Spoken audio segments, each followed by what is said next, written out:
Solomon never asked for gold, yet gold chased him. He never sought power, yet kings bowed before him.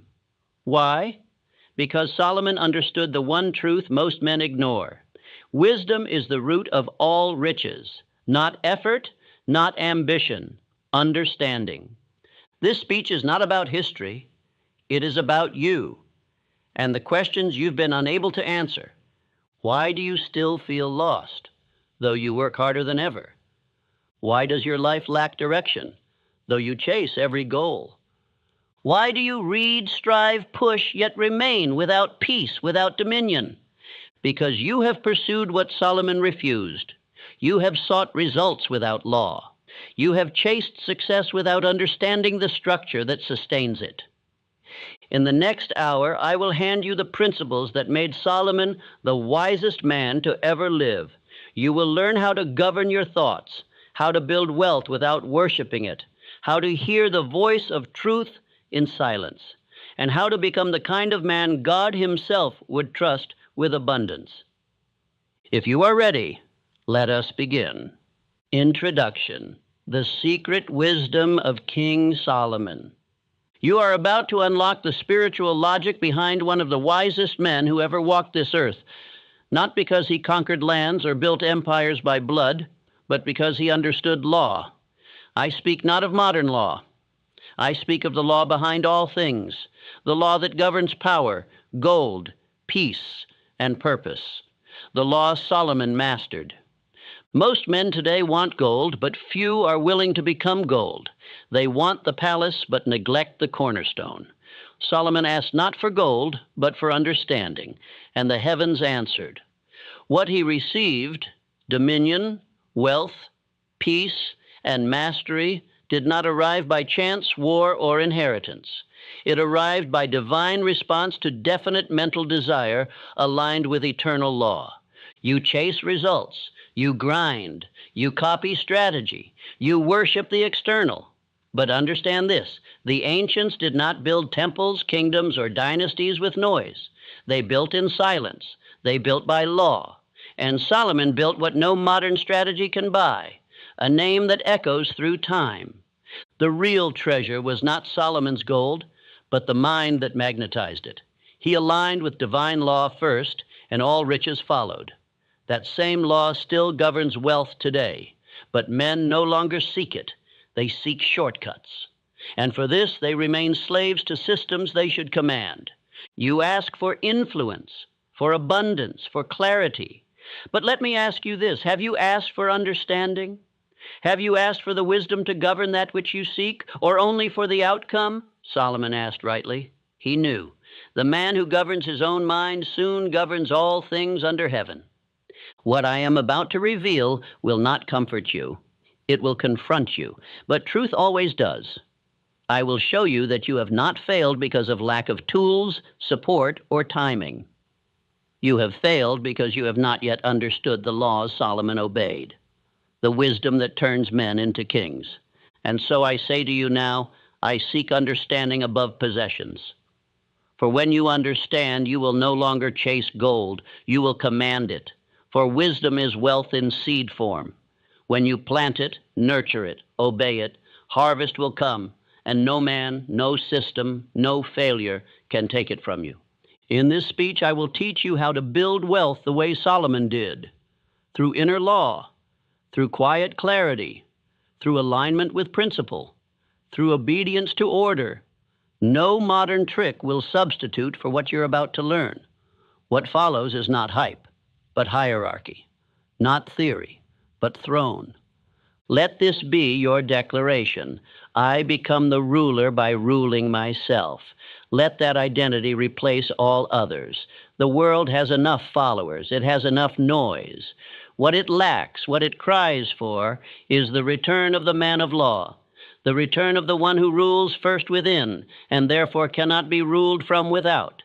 This is not for the man who wants ease. This is not for the man who seeks temporary advantage.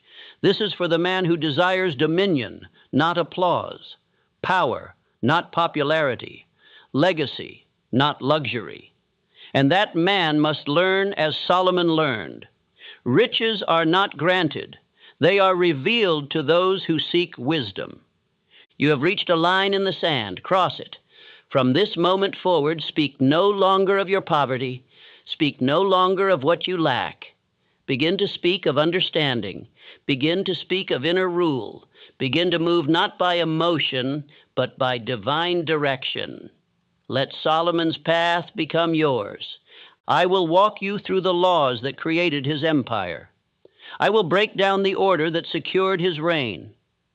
And if you listen, not just with your ears, but with your soul, you will become as he became, the man who receives what others chase, the one who is trusted with what others misuse. The hour is now. Begin. Part 1. True wealth begins with understanding, not money. Solomon did not begin his reign with ambition for riches. He began it with reverence, with a question asked not by the greedy, but by the wise. Grant me an understanding heart. And because his desire aligned with eternal law, riches followed without him asking. Understanding was the magnet. Wealth was the result. The modern man reverses this law. He prays for the gold, not the mind to hold it. He begs for results, not for the wisdom that commands results. And so he remains a beggar, outside the gate of his own kingdom. What you pursue reveals what you worship, and what you worship determines what you become. Men fail not for lack of opportunity, but for lack of inner clarity. They ask, how do I get more? But never ask, how do I become more? Solomon knew the latter was the path. He became the man who could handle what others ruin. And because of that, what others chased him. Do not be fooled by noise. Do not be seduced by urgency. Most riches today are gained by force and lost by foolishness. But riches gained by understanding last for generations. Solomon's legacy was not in coins, but in the structure of his thinking. And so must yours be. Let this now become your inner creed.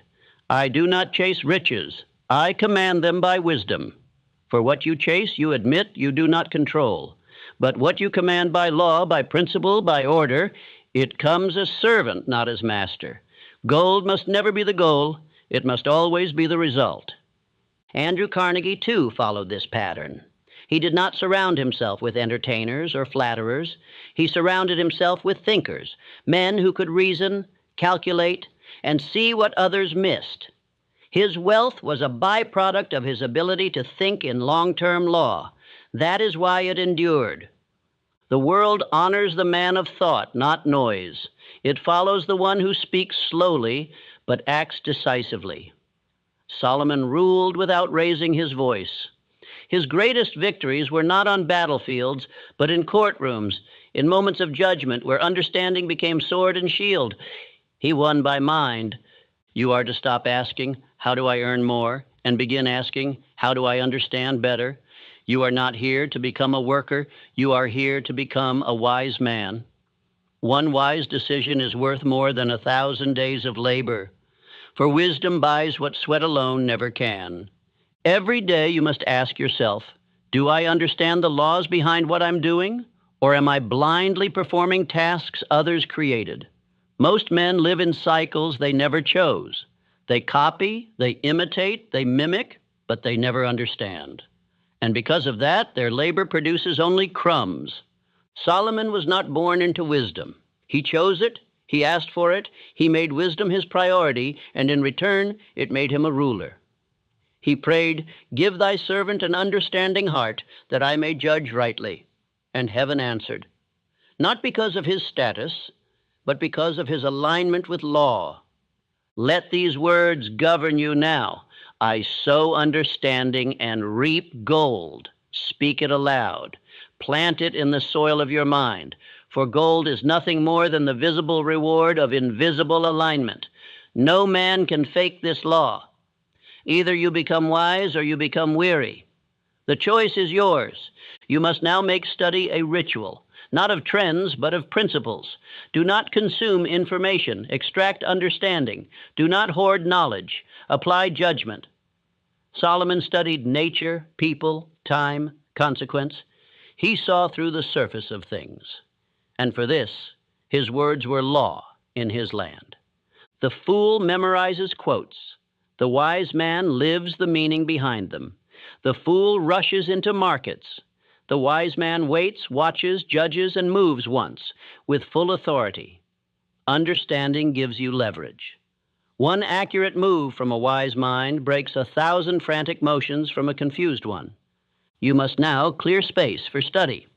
Build a law of reflection into your daily rhythm. As Solomon wrote Proverbs, so must you write your observations. What did you see today? What patterns repeated? What words led to gain? What actions led to loss? The man who studies his own life masters it. Solomon was a recorder, a teacher, a philosopher king. He did not simply live, he learned from living. His journals were scriptures. His laws became the structure of civilization, and this came not from privilege, but from hunger to understand. That same hunger must now enter you. Stop seeking secrets in new places. Begin building understanding from the old laws you've ignored. Honor, order, cause and effect. Stillness before decision. Purpose before motion. When you see clearly, you build permanently. That is what the wise man knows. That is what the rich man forgets. Let this final creed settle deep in your being. I do not chase riches. I command them by wisdom. I sow understanding and reap gold. Say it when you rise. Say it before you sleep. Say it until your bones believe it, and then act accordingly. Solomon became the wisest man on earth, not because he was born favored, but because he chose understanding over all else. Your wealth will follow suit. Part 2. The wise man governs his thoughts before his kingdom. Solomon declared, "As a man thinketh in his heart, so is he." That verse is not poetry, it is law. A man's outer kingdom rises or collapses based on the state of his inner court. Thoughts are not idle, they are architects. And the man who fails to govern them will build a palace of sand. You cannot master land, wealth, relationships, or business if you cannot first master your reactions, your focus, your inner speech. The mind is either throne or battlefield. Solomon did not rise because of inheritance. He rose because he ruled within first. Peace on the outside began with order within. Men today are frantic. They want to control everything outside. People, politics, profits. But ask them, can you still your mind for 1 hour? Can you hold a vision in silence? Can you command your thoughts like soldiers? Most cannot, and that is why they fail. Power begins with thought governance. Solomon judged entire nations from the stillness of his inner wisdom. He could listen to 2 mothers argue over a child, and in a moment deliver a verdict that ended all doubt. That clarity did not come from charisma. It came from mastery of inner law. He had trained his thoughts into servants. Look at your own thoughts. Are they lifting you or draining you? Do they serve you or sabotage you? Every fear, every delay, every doubt is a reflection of an untrained mental parliament. The king must sit on the throne or the voices of chaos will reign. That king must be you. Henry Ford was not the most educated man, but he mastered focus. He trained his mind to stay on one idea until results obeyed. He made time for solitude. He walked silently with questions and returned with answers. This is what separates the leader from the laborer, a governed mind. Do not envy the man who appears successful if he is not at peace within. His gold will rot in his hand. His house will feel like a cage, because no external fortune can outshine the torment of an ungoverned inner world. Solomon's kingdom was great because his mind was first submitted to law. Write this now. I rule my thoughts, therefore I build. That is not opinion, it is principle. Every achievement you seek must first be formed in thought. Thought held in clarity, thought fueled by faith, thought refined by silence, until it becomes command, and command becomes manifestation. You must set law in your thinking. Wake up and decide, what thoughts do I allow? What doubts must be silenced? What affirmations must I repeat until they command obedience? A castle without guard falls. So does a mind without watchmen. Place guards at the gates of your attention. Let your creed be this: my outer world is the reflection of my inner law, and let your actions prove it. Begin each day in silence. Do not touch the world until you have spoken law into your thoughts. Speak your aim aloud. Replace complaint with command. Replace anxiety with order. Solomon sat on a throne, but his real power was invisible. It was in the rhythm of his heart, the structure of his values, the clarity of his attention. You must now build this same throne within. Do not wait until the world slows down. Rule now, or drift forever. Men build empires and lose them. They gain fame and fall into ruin. Why? Because they thought money could fix what only mental law could. They thought applause could substitute for inner peace. But Solomon knew all wealth built outside the boundaries of thought governance will destroy the builder. You do not need another plan. You need inner discipline. You need law of thought. You need silence before decisions. You need vision rehearsed until it becomes instinct. That is how kings move. That is how empires rise. The foundation is always unseen, but it determines everything. Write this and repeat it daily. I rule my thoughts, therefore I build. My outer world is the reflection of my inner law. Let these words become your daily anchor. Let them guide your focus, your speech, your actions. The man who does not rule within will be ruled by the world without. Solomon was not a man of haste. He was not swayed by trends. He knew that thought is seed, and every spoken word is water. He planted with intention. He spoke with calculation. And his kingdom was the harvest of his inner discipline. So shall yours be. Train yourself today. Guard your inner temple. If a thought does not build you, cast it out. If a word does not align with purpose, silence it. Speak only what strengthens. Think only what commands. Hold only the vision that lifts you. All else is noise. You do not need more energy. You need more governance of the energy you already possess. Stop scattering your attention. Start aiming your focus like a sword. The man who rules 10 thoughts completely will always outbuild the man who entertains 100 without control. Final command: begin each morning by declaring your mental law. Repeat aloud: today I rule my thoughts. Today I hold only what builds. Today I move as Solomon, quiet, firm, aligned. Do this for 90 days. Your mind will shift. Your energy will clarify. Your kingdom will begin. Part 3. Every man must ask for wisdom, like Solomon did before he is trusted with power. The man who seeks power before wisdom is a child playing with fire. He may build for a moment, but the structure will not last. Solomon was offered the chance to ask for anything: riches, enemies defeated, long life.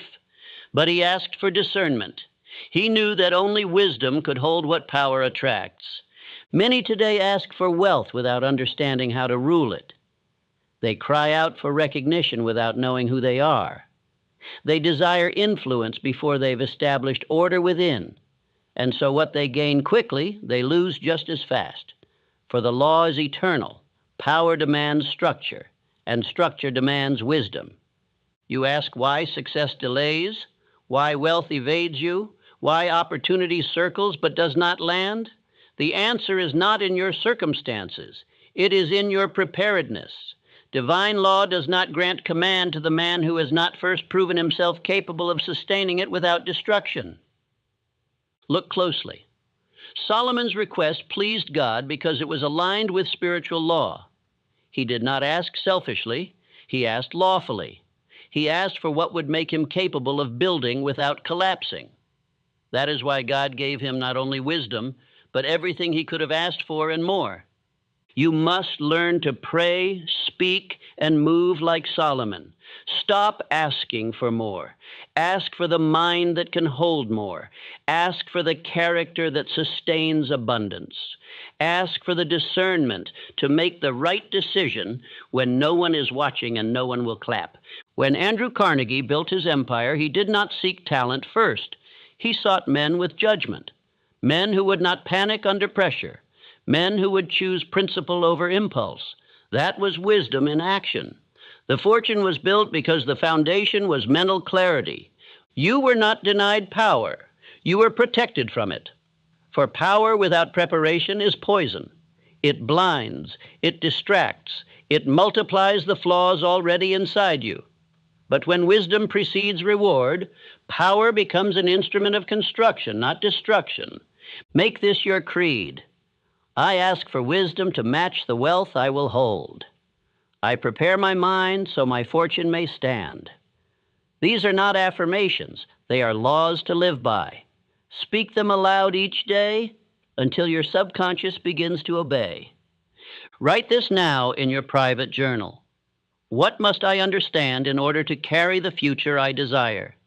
Do not skip this. Sit with it. Listen. That question is the gate. The answer you receive in silence will be more valuable than any seminar, book, or mentor, for it will come from your inner court. Power tests you. It magnifies who you are in secret. If you cannot govern your desires in obscurity, you will be overthrown in visibility. Solomon understood this. He built first within, and God gave him dominion without. That is the eternal order. Obey it.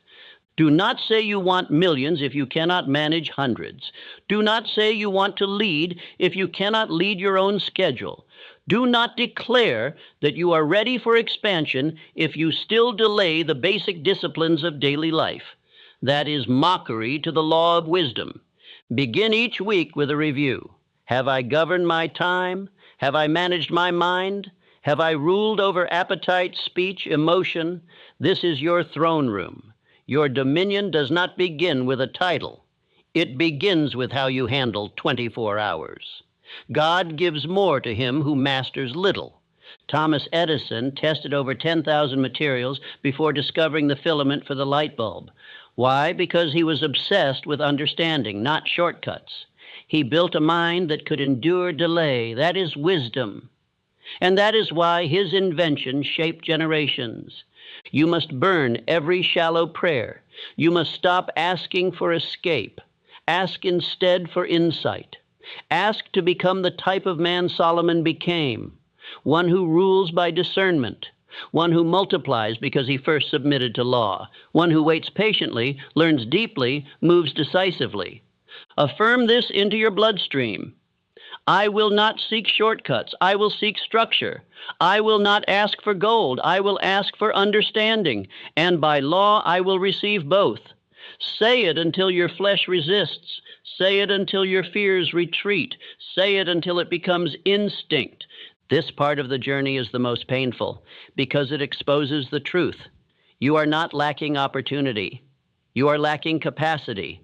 And that capacity must be developed through daily seeking of wisdom, through practice, through silence, through law. Make a vow today, I will spend 1 hour each week in solitude asking only one question. What must I understand to build what I desire? No devices, no noise, just silence and truth. Solomon's wisdom came in quiet. So will yours. Power without wisdom is temporary noise. Wisdom without power is hidden gold.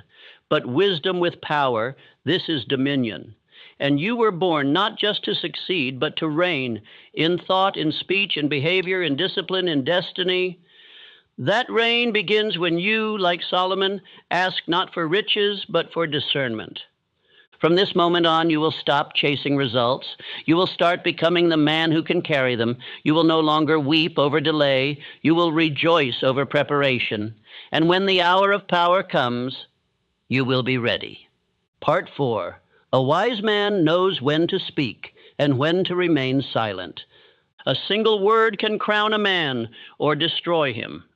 Solomon's throne did not stand upon stone or gold alone. It stood upon judgment.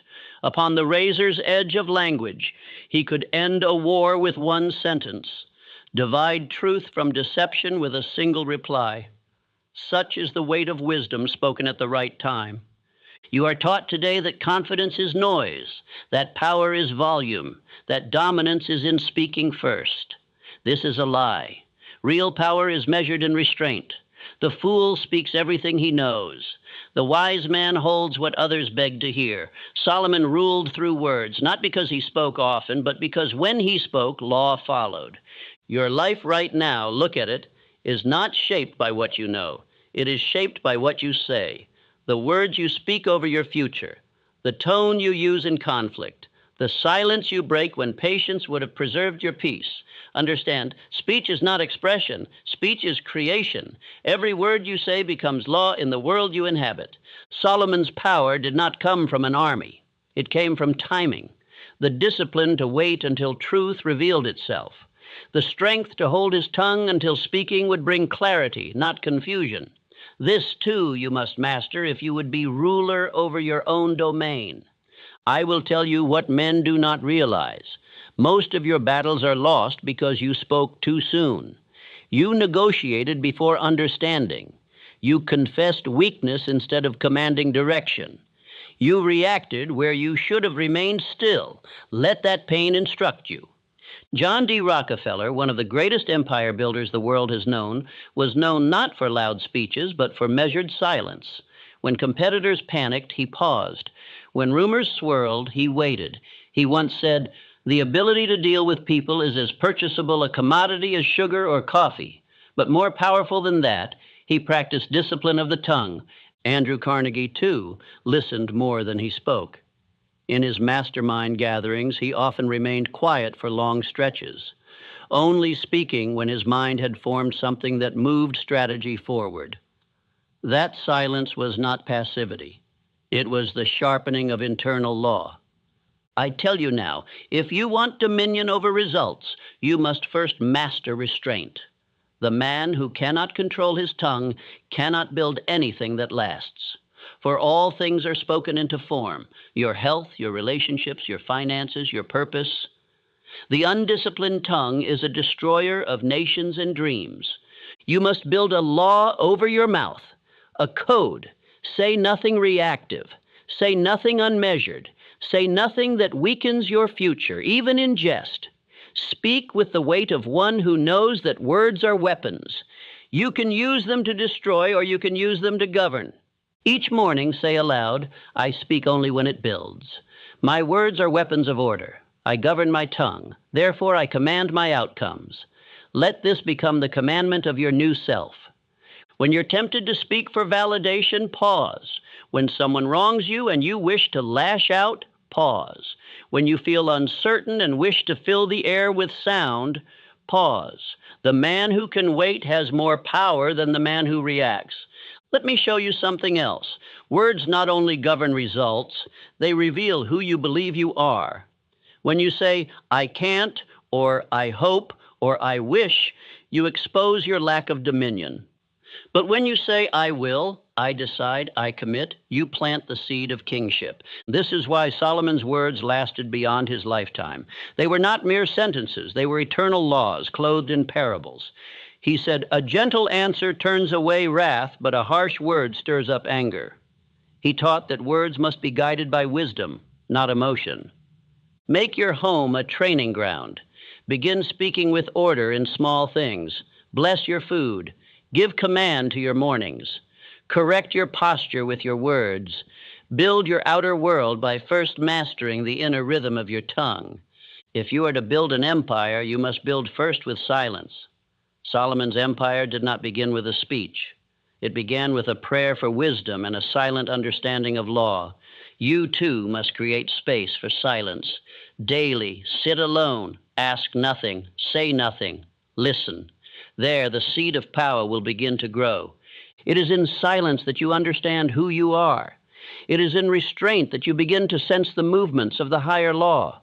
Men who cannot be still are slaves to the world's chaos. But men who master stillness bend the world to their law. Let this part of your transformation be clear. Power does not belong to the loudest, it belongs to the wisest. And wisdom does not cry out in the streets, it whispers in the chamber of the soul. Learn to hear it, Learn to speak it. Learn to wait until it rises within. Affirm again now with reverence, I speak only what builds. I rule my world through restraint. My words do not perform, they command. Say it again until you feel the power return to your soul. Your next battle will not be won by strategy. It will be won by discipline of the tongue. Do not interrupt the wisdom being formed in you by chasing the approval of men. Speak only when the voice within confirms the words are worthy of your future. Let us proceed now to the next part, where we will multiply what you are learning, not alone, but with the right men. For wisdom shared lawfully becomes power multiplied. Part 5. Wisdom multiplies when shared, but only with the prepared. You must understand this next law if you would rise to any station of power. Wisdom does not multiply in noise. It multiplies in order. It multiplies in circles of men who honor law, seek growth, and walk in reverence. Solomon did not share his proverbs with fools. He wrote them for sons, for seekers, for those who feared God and honored discipline. Look around you. Who surrounds your mind? Who hears your ambitions? Who shapes your thinking without speaking a word? If your circle mocks principle, jokes about discipline, fears silence, or chases entertainment, then you are not in a mastermind. You are in a pit. Charles Schwab did not ascend because of charisma or genius. He was surrounded by a circle of principle. He served under Carnegie, one of the most law-abiding minds of his age. Schwab absorbed the order of Carnegie's methods, the vision of his planning, the confidence of his word. He rose because he multiplied wisdom through association. There is no self-made man. There are only self-aligned men who surround themselves with others aligned to the same law. If you want to rise, you must first purge the foolish. You must then assemble the wise. You must build your circle with intention. One man who honors law is worth more than 100 who entertain themselves with mediocrity. Ask yourself now, who are your 5? Name them. Would you entrust your fortune to their hands? Would you share your prayers with them? Would you bring your definite chief aim to their counsel? If not, you already know what must be done. Delay no longer. You cannot become Solomon in the company of clowns. Build a law for your counsel. 1 meeting per week, 1 hour of silence, 1 principle studied, 1 action agreed upon. This is not a social gathering. This is a sacred meeting of minds. Let each man speak only what strengthens. Let each man be held to his word. Let the standard be high, or let him leave. Solomon wrote, "Iron sharpens iron, so one man sharpens another." This is not poetry. This is spiritual metallurgy. When minds meet in truth, the friction births strength. But if iron strikes wood, both are damaged. Do not bring wisdom to a fool. Do not waste principle on the passive. Understand now, your future does not depend on your effort alone.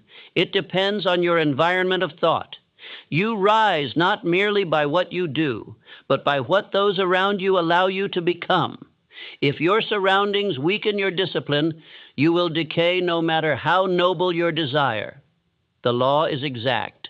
You either build by law or you erode by influence. Ford had Edison, I had Carnegie, Solomon had his scribes, even Jesus had 12 men to whom he revealed deeper truths. This is not tradition, it is structure, and without structure, no wisdom multiplies.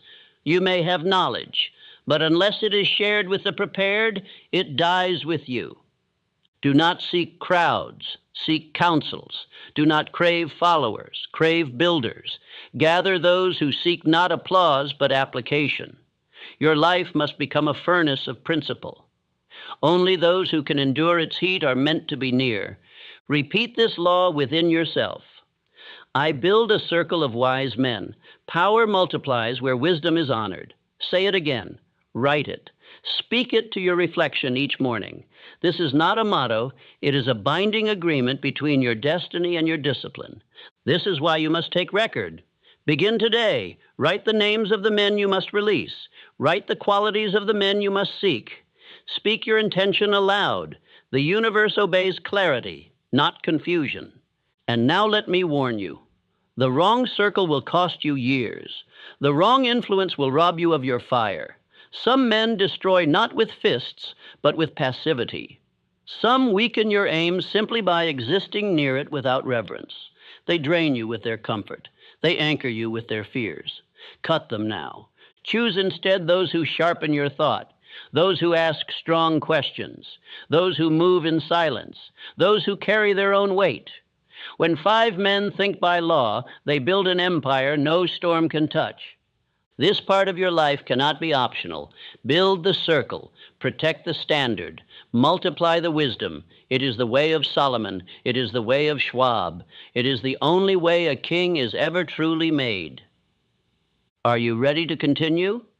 In the next part, I will show you why all riches are lost without purpose, how wealth, without a vision to anchor it, will slip through your fingers like dust. Let us now move to Part 6. Part 6, Riches Without Purpose is Poverty in Disguise. Solomon once warned of a man who works, who toils, who gathers wealth by day and night, only to leave it to another, one who did not earn it, one who does not understand its value. Why? Because the first man had no vision behind his labor.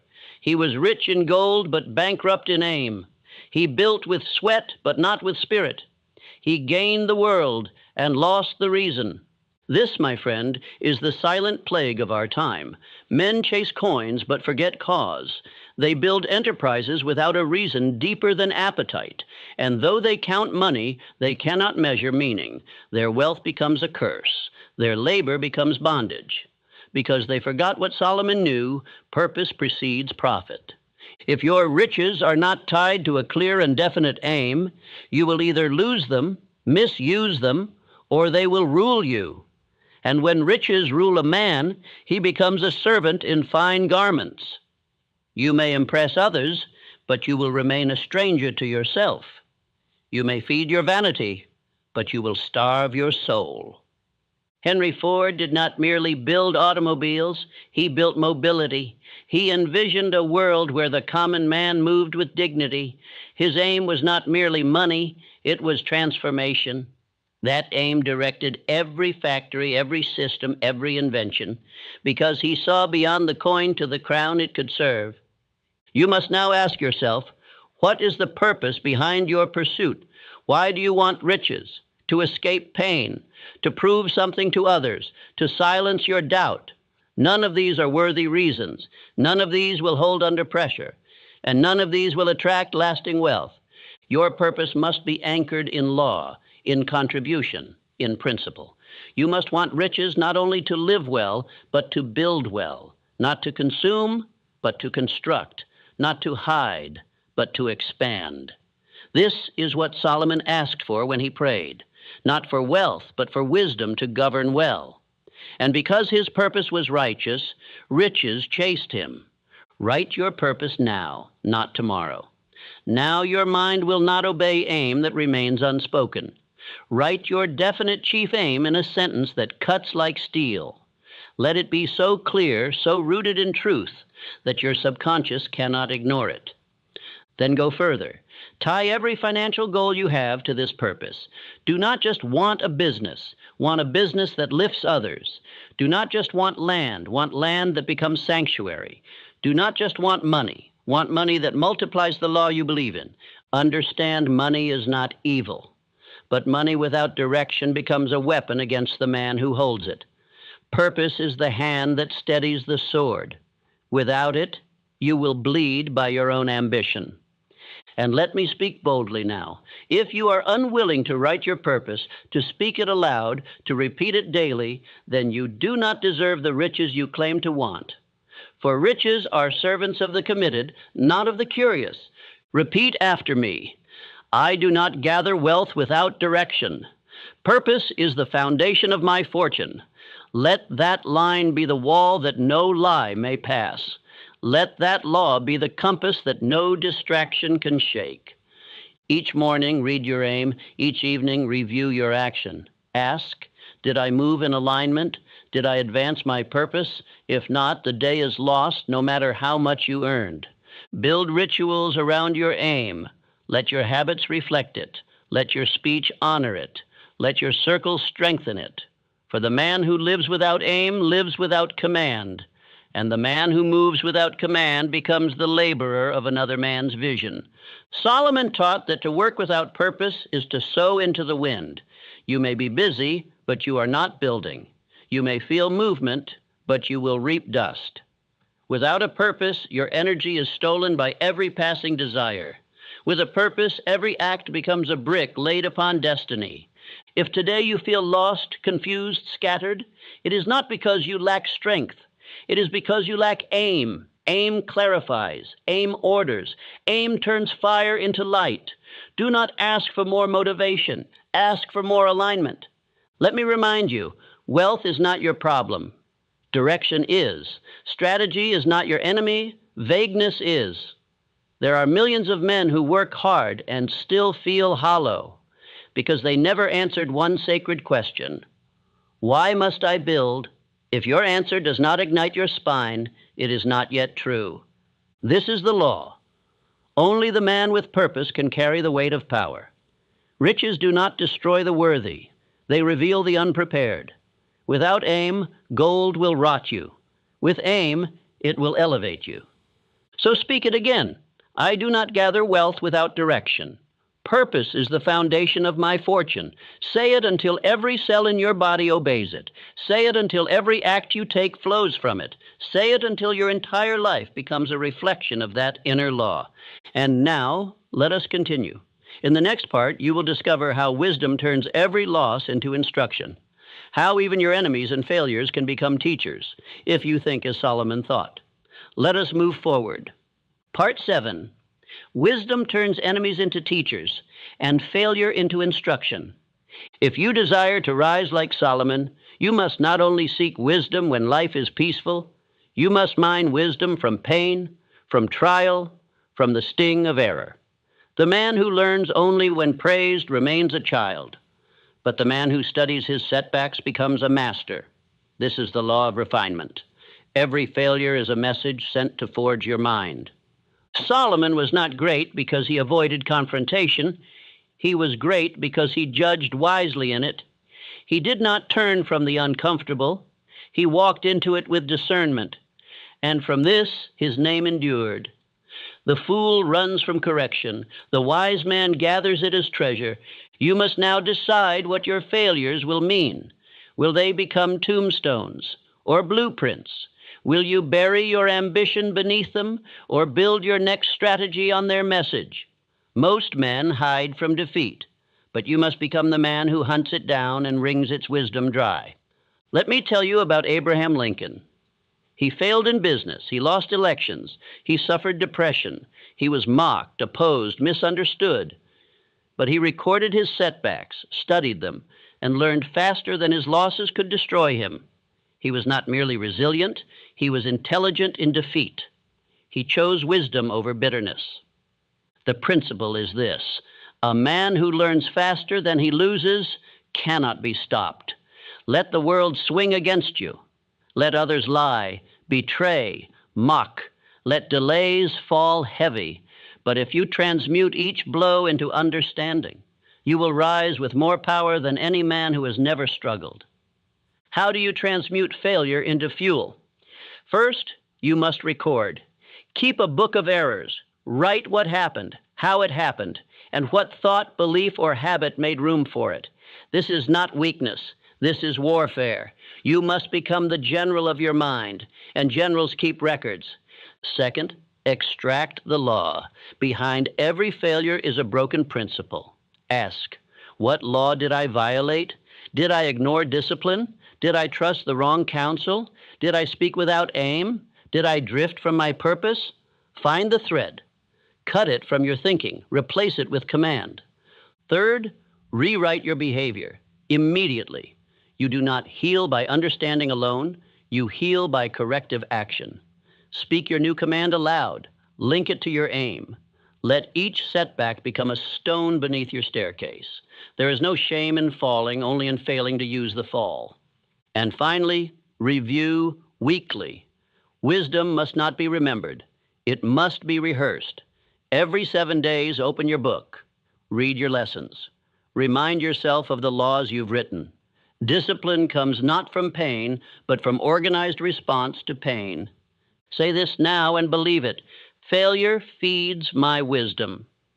No enemy can stop a man who learns faster than he loses. These are not soft words. These are the weapons of inner kingship.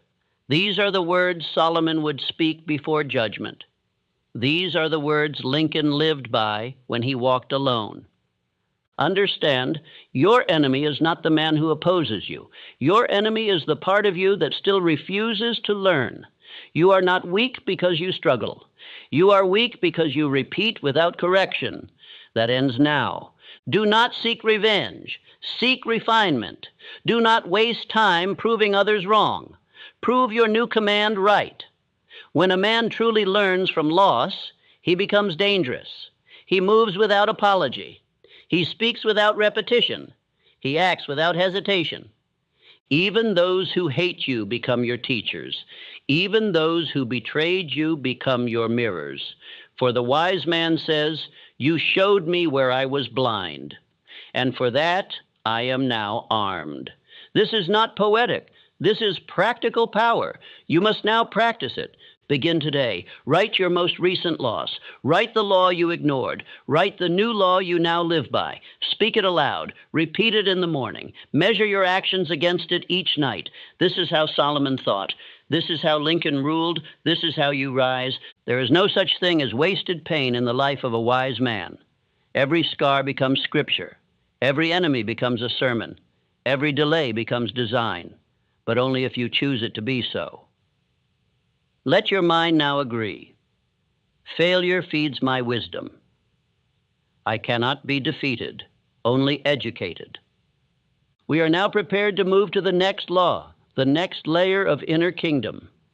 In the following part, I will show you why discipline without law is fragile, and how every empire, whether of the mind or the marketplace, rises or falls based on its standard. Prepare to rebuild your internal kingdom. Part 8. A kingdom without discipline. Collapses. A mind without law wanders. Solomon's empire was not built on chaos. It was not held together by charisma or force. It was sustained by order, by discipline under divine law. His court did not rule by passion. It ruled by structure. His name did not endure because he was clever.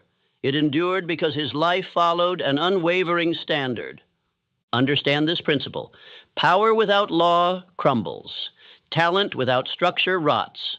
Passion without principle betrays itself. Many men have vision. Few build systems to protect that vision. Many begin in fire. Few endure in rhythm. The true king is not he who inspires a crowd. It is he who masters his days. The same is true for your life. Your home is your kingdom. Your calendar is your court. Your morning is your throne. And if you do not govern them, they will betray you.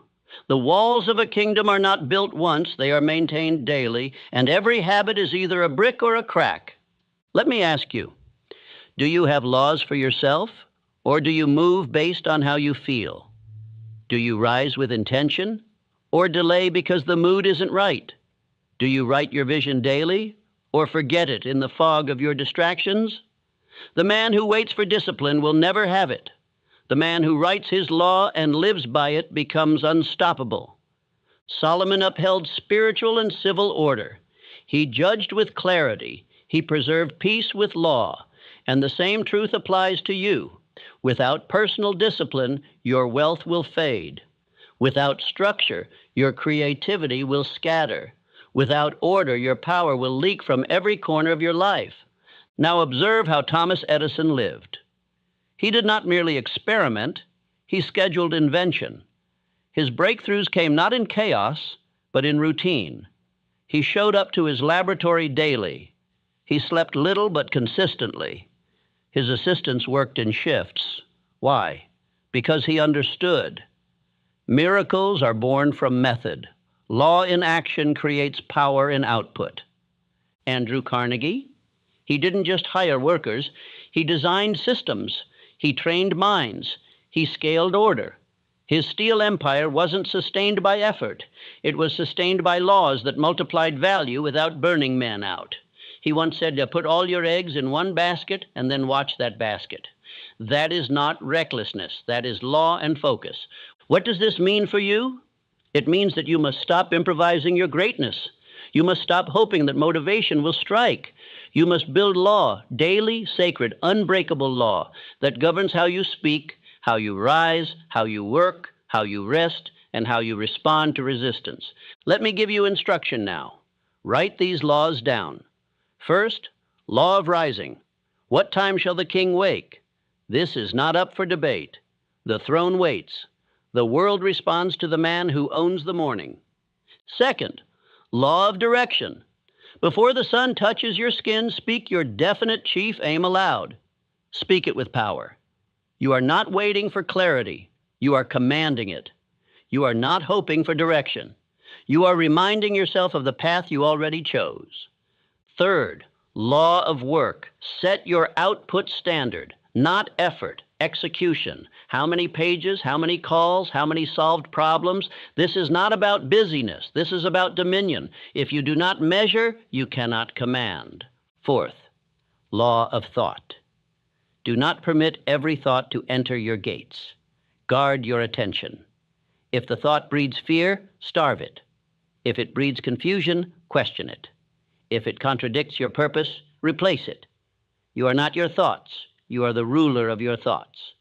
Fifth, law of reflection. At day's end, sit in silence. Audit your law. Where did you obey? Where did you drift? Write it. Learn from it. Speak new instruction for tomorrow. A king does not sleep without knowing how he governed. Repeat this now. Order builds power.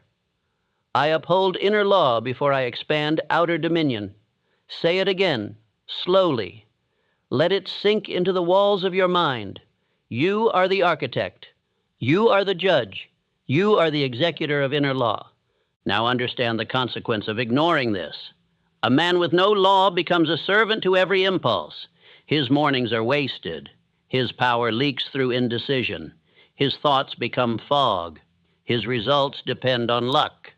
And no matter how talented he is, he cannot be trusted with dominion, because no kingdom can stand without law. Solomon knew this. He enforced it. And so must you. Not once. Daily. Discipline is not a feeling, it is a structure. It is a temple built from repeated acts of obedience to a written standard. If your life feels out of control, it is not your circumstances. It is your lack of law. You must now become sacred about your structure. Defend it. Let no man mock it. Let no fatigue break it. If it is written, it must be lived. If it is spoken, it must be executed. For the mind with law is a fortress, and the world bows to the man who governs himself with precision. Let this be your covenant. I will no longer drift. I will no longer rely on emotion. I write my law, I live my law, I rise by law, and nothing shall shake the man who stands upon it.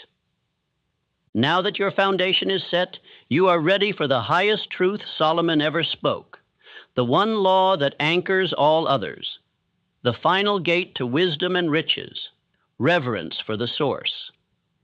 In the next part, I will reveal the most sacred law Solomon gave, not as a preacher, not as a mystic, but as a builder of empires, and it is this: fear God and obey his commandments. What this means and how it will define your future will be made plain.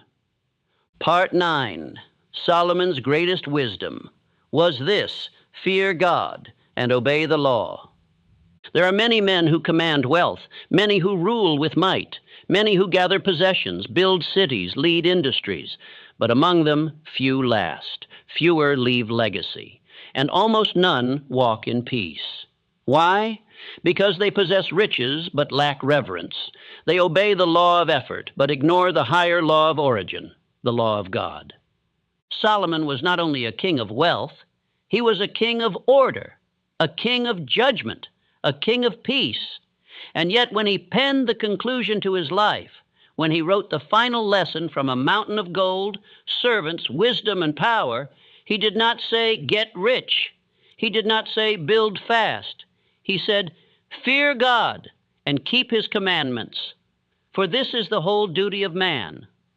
This is the final gate, the highest law, the secret behind every enduring empire, alignment with divine order, not religious performance, not ritual, not image, but internal reverence, the kind that says, "I am not the source, I am the steward. My life is not mine to waste. It is mine to govern in harmony with the mind that created me." Hear me now. Men fall not because they lacked talent, but because they lacked reverence. Nations fall not because they lacked armies, but because they abandoned divine law. Solomon saw this.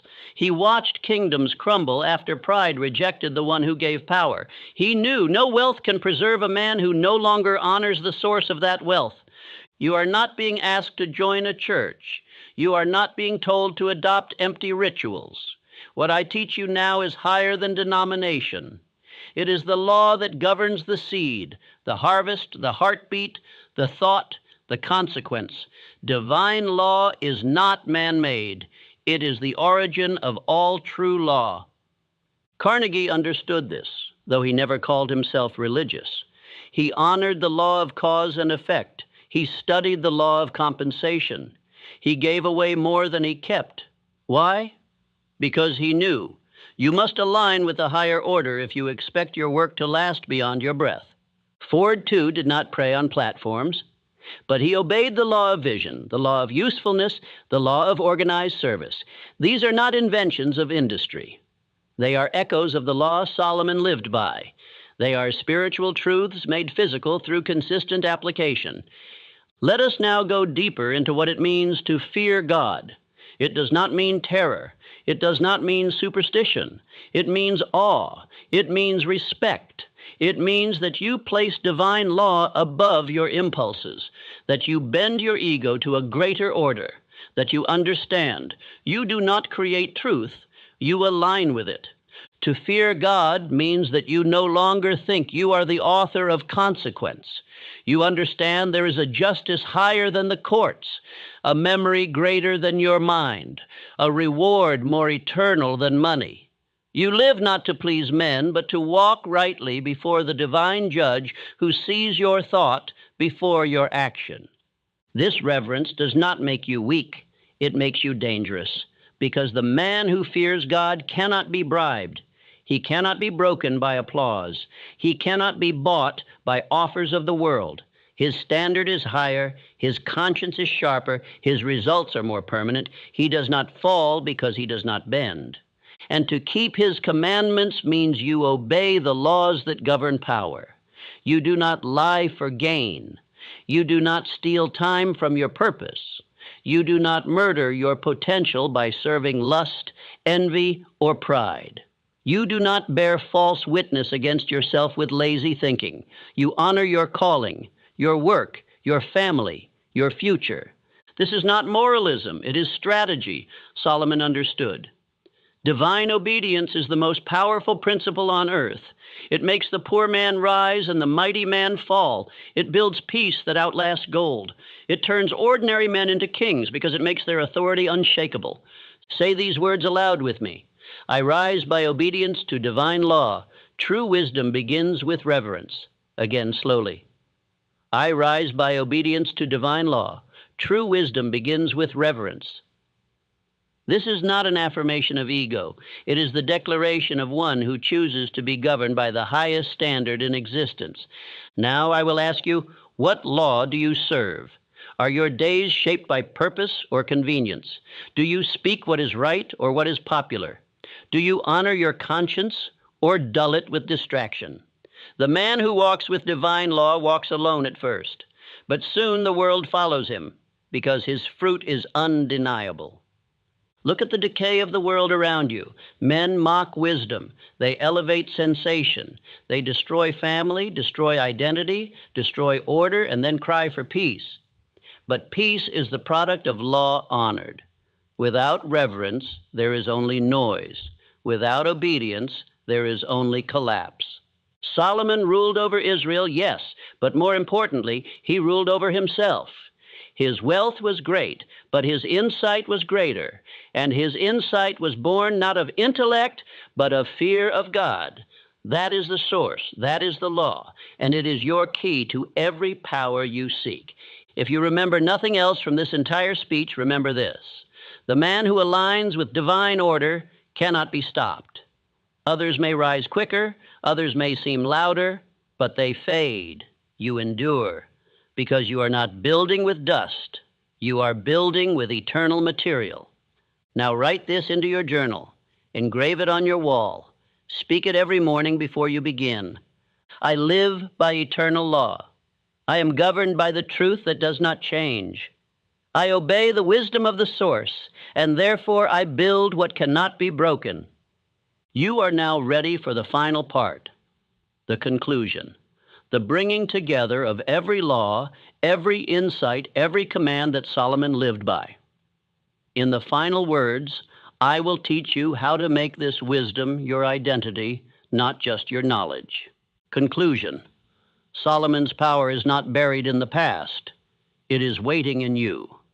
You have heard the law. You have walked with kings. You have seen what made Solomon great, not his palace, not his treasury, not his robes, but his mind aligned with divine order. And now it is your turn. For what good is truth unless it becomes flesh in your habits? What power is wisdom if it remains theory and not transformation? This world does not belong to the loud. It does not belong to the impulsive. It does not belong to the clever schemer. It belongs to the man who rules himself and governs that rule by unalterable law. The man who honors understanding before opinion.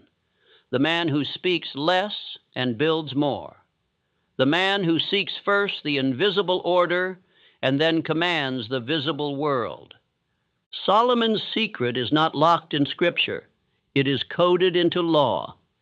And every man, regardless of his beginning, may partake in it. For divine law is no respecter of persons. It does not care for your name, your background, your feelings, your titles. It responds only to obedience. And you now hold the principles. Repeat these truths aloud, not as a performance, but as instruction to your mind, as seal upon your spirit. I live by the wisdom of kings. I obey law and command wealth. The kingdom I build begins within. Now let us review what has been given. You have been taught that understanding is greater than riches, that thoughts must be governed before cities, that silence can be mightier than armies, that wisdom shared with the prepared multiplies power, that riches without purpose dissolve, that failure is instruction, that discipline without inner law collapses, that reverence is the root of all true power. These are not isolated lessons. They are one system of law. They are not ancient dust. They are eternal structure. And that structure waits in you. Yes, you. No matter how lost, how poor, how inconsistent, how doubting you have been, today you begin again not as a beggar for riches, but as a builder of law. And if you ask, where do I begin? I will answer with this.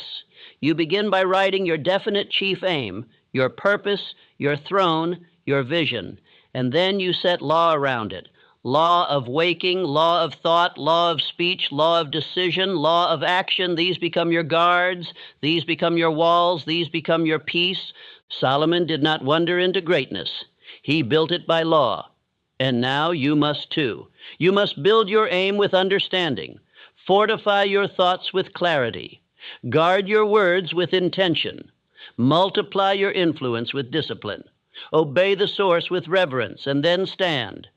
Do not return to the weak self who chased results without structure, who sought applause instead of principle, who drifted because he did not choose law. That man is dead. He served his purpose to show you who you are not. Now you rise. Say it again with breath and boldness. I live by the wisdom of kings. I obey law and command wealth. The kingdom I build begins within. The silence that follows is not emptiness. It is space for instruction. A king listens more than he speaks, And your next command is not to listen more speeches. It is to write your law, speak it daily, act it hourly, and govern it until the world has no choice but to reflect your inner dominion. You do not need more opinions. You need law. You do not need more motivation. You need understanding. You do not need more approval. You need alignment. These are the treasures Solomon possessed, and they are now yours. Take them, write them, speak them, live them, and walk like a man who was taught by kings.